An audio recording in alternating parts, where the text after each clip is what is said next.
چند لوگوں نے ہمت کر کے اس کی بیوی کے پاس جا کر پوچھا کہ تیرے شوہر نے دنیا میں ایسا کون سا گناہ کیا تھا کہ آج اس کی قبر جہنم کے گڑھوں میں سے گھڑا بنی ہوئی تھی۔ یہ سن کر بیوی کی آنکھیں نم ہو گئیں۔ وہ روتے ہوئے بولی کہ میرا شوہر بظاہر عبادت گزار ضرور تھا، لیکن اکثر باتوں باتوں میں مجھے یہ جملہ کہہ دیتا کہ تو نے میرے لیے کیا کیا ہے۔ یہ الفاظ میرے دل کو ایسے چیر جاتے جیسے کسی نے خنجر گھونپ دیا ہو۔ میں ساری رات رب کے حضور روتی رہتی تھی۔ میری آنکھیں اور میری بددعائیں آسمان کو چیرتی ہوئی اوپر جاتی تھیں اور واپس آ کر میرے شوہر کی عبادت کو جلا دیتی تھیں۔ پیاری بہنوں، اس کہانی کا خلاصہ یہ ہے کہ عبادت کا نور اس وقت بے اثر ہو جاتا ہے جب زبان کا زہر کسی مظلوم کے دل کو زخمی کرے، جیسے کوئی کسان سارا دن کھیت میں محنت کرے اور شام کو اپنی فصل کو آگ لگا دے۔ بالکل اسی طرح بیوی کے دل کو توڑنے والا شوہر اپنی نیکیوں کو جلا دیتا ہے، خود اپنے ہاتھوں سے سب کچھ ختم کر دیتا ہے۔ نماز، روزہ، زکوٰۃ اور حج سب اس وقت بے معنی ہو جاتے ہیں کیونکہ زخم بھر جاتے ہیں، مگر دل کی بددعا کبیرہ ہے، اندھیرے میں تمہارا انتظار کرتی ہے، اور جب وہ لمحہ آتا ہے تو نہ تمہاری عبادت تمہیں بچا سکتی ہے، نہ تمہاری شہرت تم کام آتی ہے۔ تو حضرت امام جعفر صادق نے فرمایا کہ کبھی بھی اپنی بیوی کو یہ جملہ مت کہنا کہ میں نے تم میں کبھی کوئی بھلائی نہیں دیکھی، کیونکہ یہ الفاظ صرف ایک جملہ نہیں بلکہ ایک خنجر ہیں جو عورت کے دل کو چیر کر رکھ دیتے ہیں۔ فرمایا وہ بیوی جو گرمی کے موسم میں کچن کی تپش برداشت کرتے ہوئے 3 گھنٹے تمہارے لیے کھانا پکاتی ہے، اپنے ہاتھ جلنے کا خیال بھی نہیں کرتی تاکہ تمہارا پیٹ بھرے۔ جب کھانا تیار ہوتا ہے تو سب سے پہلے تمہارے بچوں کو کھلاتی ہے، جو تمہارے بچوں کی ہر تکلیف پر جاگتی ہے، بخار میں ان کے ماتھے پر پانی کی ٹھنڈی پٹیاں رکھتی ہے، سردی میں خود کانپتی ہے مگر بچوں کو گرم کپڑوں میں لپیٹتی ہے، اور جب تم گھر آتے ہو تو تمہارے چہرے کے رنگ سے پہچان لیتی ہے کہ تم خوش ہو یا پریشان، اور تم اس سب کے باوجود ایک جملے میں اس کی ساری قربانیاں مٹا دیتے ہو۔ تو فرمایا یہ ہو گیا پہلا جملہ جو کسی بھی عبادت کو قبول نہیں ہونے دیتا۔ اب بات کرتے ہیں دوسرے جملے کی، اور وہ جملہ میں تمہیں جلدی طلاق دے دوں گا۔ پیاری بہنوں، یہ الفاظ صرف دھمکی نہیں بلکہ عورت کے دل پر قیامت بن کر گرتے ہیں۔ یہ وہ زہر ہے جو اس کے اعتماد کو توڑ دیتا ہے، اس کی محبت کو خوف میں بدل دیتا ہے اور اس کے سکون کو رات کی نیند سے محروم کر دیتا ہے۔ جب کوئی شوہر یہ جملہ زبان پر لاتا ہے تو وہ اپنی بیوی کو یہ احساس دلاتا ہے کہ وہ کسی بھی وقت اس رشتے سے باہر نکالی جا سکتی ہے، اور یاد رکھو جس گھر میں یہ خوف بس جائے وہاں محبت کا سایہ خود بخود ختم ہو جاتا ہے، اور جہاں محبت ختم ہو جائے وہاں عبادت کا نور بھی قائم نہیں رہتا۔ میری پیاری بہنوں، یہاں میں تمہیں ایک کہانی سناتی ہوں، ایک ایسی کہانی جو انسان کے دل کو ہلا کر رکھ دے گی۔ ایک شہر میں ایک آدمی رہتا تھا جو دنیاوی اعتبار سے کامیاب تھا، کاروبار وسیع تھا، گھر کشادہ، اچھے کپڑے، لوگ اس کے مرتبے سے متاثر تھے، مگر اس کے گھر کی دیواروں کے پیچھے ایک ایسا راز چھپا ہوا تھا جو آہستہ آہستہ اس کے انجام کو کھا رہا تھا۔ وہ اپنی بیوی کو معمولی بات پر طلاق کی دھمکیاں دیتا، کبھی غصے میں اور کبھی اپنی طاقت دکھانے کے لیے یہ الفاظ دہراتا تھا، میں تجھے جلد طلاق دے دوں گا۔ بیوی ظاہراً خاموش رہتی مگر دل میں یہ الفاظ آگ بن کر جلتے تھے۔ وہ راتوں کو جاگ کر رب کے حضور آنسو بہاتی تھی، دل سے نکلنے والی دعائیں اس کے لبوں سے نہیں بلکہ ٹوٹے ہوئے دل سے اٹھتی تھیں۔ وقت گزرتا گیا اور اس کے کاروبار کو نقصان ہونے لگا، سامان کم ہونے لگا، دوست دور ہونے لگے، گھر کا سکون ریت کی طرح ہاتھ سے پھسل گیا، یہاں تک کہ وہ شخص عزت، مال اور مان سب کچھ کھو بیٹھا اور تنہائی اس کی قسمت بن گئی۔ بہت دیر بعد اسے سمجھ آیا کہ اس کی زبوں حالی کی جڑ وہ زہر بھرے الفاظ تھے جو وہ اپنی بیوی کے دل میں گھونپتا رہا۔ پیاری بہنوں، سبق یہ ہے کہ بیوی کا دل توڑنے والے کی عبادت، کمائی اور عزت سب بے اثر ہو جاتے ہیں، کیونکہ طلاق کی دھمکی ایک ایسا خنجر ہے جو رشتے کے جسم میں نہیں بلکہ روح میں گھس جاتا ہے، اور جس رشتے کی روح مر جائے وہ رشتہ بھی اور اسے دینے والا بھی کبھی سکون نہیں پا سکتا۔ اب بات کرتے ہیں تیسرے جملے کی، اور وہ ہے بیوی کے سامنے بیوی کے والدین کو گالیاں دینا۔ فرمایا ایسا کرنے والا شخص، اس کی عبادت رد کر دی جاتی ہے، نہ نماز قبول ہوتی ہے اور نہ ہی تہجد، اور ایسا شخص دنیا میں ذلیل و خوار ہو جاتا ہے۔ میری پیاری بہنوں، سوچو ذرا، والدین جنہوں نے اپنی بیٹی کو تمہارے سپرد کیا گیا۔ میرے بھائیوں، غور کرنے کی بات ہے، وہ والدین جو اپنی بیٹی کو تمہارے حوالے کرتے ہیں، اس کی پرورش میں اپنی جان تک قربان کر کے خوشیاں دیتے ہیں، اس کی تعلیم و تربیت میں اپنی زندگی کی ساری کمائی لگا دیتے ہیں، جو اپنی عزت اور محبت کو تمہارے گھر کا حصہ بنا دیتے ہیں۔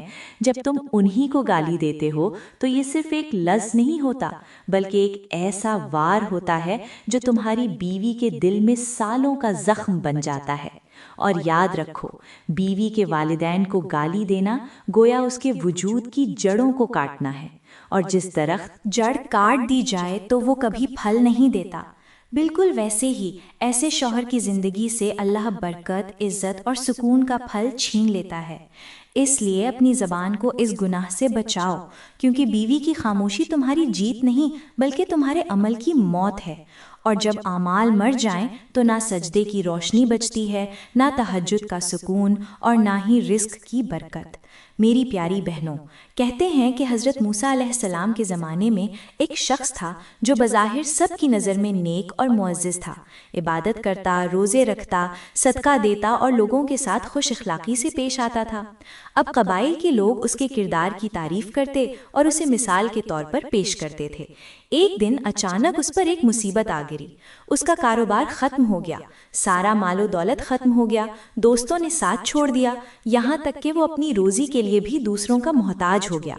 حیرت کی بات یہ تھی کہ جتنا زیادہ وہ عبادت کرتا، اتنی ہی زیادہ مشکلات میں پھنس جاتا۔ لوگ بھی حیران تھے اور خود وہ شخص بھی۔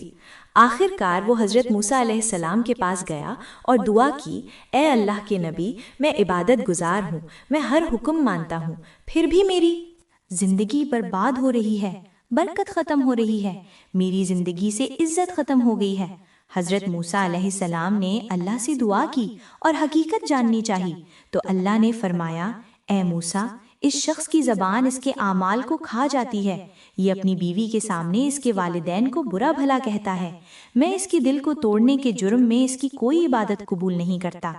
پیاری بہنوں، سبق یہاں یہ ملتا ہے کہ زبان کا زہر ساری نیکیوں کو جلا دیتا ہے، اور بیوی کے والدین کو گالی دینا ایسا گناہ ہے جو دنیا میں ذلت اور آخرت میں رسوائی کا سبب بنتا ہے، چاہے انسان، چاہے تم کتنے ہی نیک ظاہر کیوں نہ ہو۔ میری پیاری بہنوں، حضرت امام جعفر صادق رضی اللہ عنہ نے فرمایا، یہ 3 باتیں ہو گئیں، اب بات کرتے ہیں چوتھی بات کی، جو انسان کی کوئی بھی عبادت قبول نہیں ہونے دیتی اور تہجد کی نماز کو بھی رد کر دیتی ہے۔ وہ بات یہ ہے کہ تم بدتمیز عورت ہو۔ یہ الفاظ صرف گالی نہیں بلکہ بیوی کی عزت، اس کی پاکیزگی اور اس کے وجود پر حملہ ہیں۔ یہ وہ زہر ہے جو ایک لمحے میں برسوں کی محبت کو جلا کر خاک کر دیتا ہے۔ اور یاد رکھو، عورت کے کردار پر طنز کرنا ایسا ہے جیسے کسی کے دل پر آگ لگا دینا ہو۔ رکھ دینا، یہ الفاظ بیوی کے دل کو صرف زخمی نہیں کرتے بلکہ اس کی روح تک کو چیر دیتے ہیں، اور جب عورت کی روح زخمی ہو تو اس کی آہ آسمان تک کو ہلا دیتی ہے، ایسی آہ جس کے سامنے نہ نفل کام آتے ہیں، نہ فرض، نہ روزہ اور نہ ہی حج، کیونکہ اللہ نے عزت کو اپنی رحمت کا حصہ بنایا ہے، اور جو عزت چھینتا ہے اللہ اس سے اپنی رحمت چھین لیتا ہے۔ اس لیے شوہر کو چاہیے کہ زبان سے وہ الفاظ نکالے جو بیوی کے لیے دعا بنے، بد دعا نہیں، کیونکہ دعا جنت کے دروازے کھولتی ہے اور بد دعا قبر کے اندھیرے کو سانپوں سے بھر دیتی ہے۔ میری پیاری بہنوں، اب ہم بات کریں گے 5ویں اور آخری جملے کی۔ حضرت امام جعفر صادق نے فرمایا، 5واں جملہ یہ ہے کہ اپنی حیادار بیوی سے کہنا کہ تم بے غیرت ہو، تمہارا رشتہ مرد غیر محرم سے ہے۔ یہ الفاظ صرف الزام نہیں بلکہ عورت کی عزت پر ایسا حملہ ہے جو اس کی ذات کو ٹکڑوں میں بانٹ دیتے ہیں۔ یہ جملہ بیوی کے ایمان، اس کی پاک دامنی اور اس کے وقار پر حملہ ہے۔ اور یاد رکھو، بیوی پر جھوٹا الزام لگانا ایسا گناہ ہے جس کا بوجھ آسمان اور زمین بھی نہیں اٹھا سکتی۔ قرآن نے ایسے الزام کو بہت بڑا گناہ کہا ہے، اور دنیا میں بہت برا انجام ہوتا ہے، ذلیل و رسوا ہونا اور آخرت میں عذاب ملنا۔ جب شوہر اپنی بیوی سے یہ بات کہتا ہے تو وہ نہ صرف اس کا دل توڑتا ہے بلکہ اس کی روح کو بھی زنجیروں میں جکڑ دیتا ہے۔ اور بیوی کی بددعا اس شخص کی زندگی سے برکت، سکون اور عزت ایسے مٹا دیتی ہے جیسے تیز طوفان چراغ کی لو بجھا دیتا ہے۔ اس لیے اے شوہروں، کبھی بھی اپنی بیوی کی عزت پر شک نہ کرو، کیونکہ شک کا زہر صرف رشتے کو نہیں مارے گا بلکہ تمہاری تمام عبادات کو بھی بے اثر کر دے گا۔ اور یاد رکھو، عزت اگر ایک بار ٹوٹ جائے تو دوبارہ نہیں بنتی، جڑتا ہے۔ تو میرے اسلامی بھائیوں، سب کچھ کرو لیکن اپنی بیویوں سے یہ 5 جملے کبھی مت کہو، کیونکہ اگر یہ الفاظ تمہاری زبان سے نکل گئے تو یاد رکھو تمہاری نہ نماز قبول ہوگی، نہ روزہ، نہ حج، نہ زکوٰۃ اور نہ ہی تہجد، کیونکہ ہمارے نبی کا فرمان ہے کہ تم میں سے بہترین وہی ہے جو اپنی بیوی کے لیے بہتر ہو۔ اس لیے بیوی کے ساتھ بدزبانی کرنا دراصل اپنی عبادت کی قدر گھٹانا ہے۔ یاد رکھو، بیوی تمہاری زندگی کی شریک ہے، تمہاری عزت کا حصار اور تمہارے سکون کی چادر ہے۔ اگر تم اس کے دل کو توڑو گے تو تم اپنے گھر کی بنیاد کو خود کمزور کر رہے ہو، کیونکہ جس طرح کوئی شخص اپنے ہی گھر کے ستون کاٹ دے اور پھر چھت گرنے پر دوسروں کو قصوروار ٹھہرائے، ویسے ہی جو شوہر بیوی کو یہ زہر آلود الفاظ کہتا ہے وہ اپنی خوشیوں کا قاتل خود بنتا ہے۔ اور اللہ کا فرمان ہے کہ میں مظلوم کی دعا ضرور قبول کرتا ہوں، چاہے وہ کافر ہی کیوں نہ ہو۔ سوچو، جب بیوی کی بددعا آسمان تک پہنچتی ہے تو وہ تمہاری رزق کی برکت، تمہاری عزت کا نور اور تمہارے دل کا سکون چھین لیتی ہے۔ یہ رشتہ محبت اور عزت سے چلتا ہے، شک، گالی اور طنز سے نہیں۔ اس لیے یہ گناہ کبھی بھی نہ کرنا، کیونکہ یہ تمہاری دنیا میں ذلت لاتے ہیں بلکہ آخرت میں بھی رسوائی کا باعث بنتے ہیں۔ تو میرے بھائیوں، میں امید کرتی ہوں کہ آج تم نے جان لیا ہوگا کہ اپنی بیوی کے سامنے کون کون سے الفاظ کبھی نہیں دہرانے چاہیے، کون سے جملے کبھی نہیں بولنے چاہیے۔ اگر ان 5 جملوں میں سے کوئی ایک جملہ بھی بولو گے تو پھر یاد رکھنا کہ تمہاری دنیا اور آخرت دونوں برباد ہو جائیں گے۔ میں دعا کرتی ہوں کہ اللہ تعالیٰ تمام شوہروں کو اپنی بیویوں کے ساتھ محبت سے پیش آنے والا بنائے، اپنی بیویوں کی عزت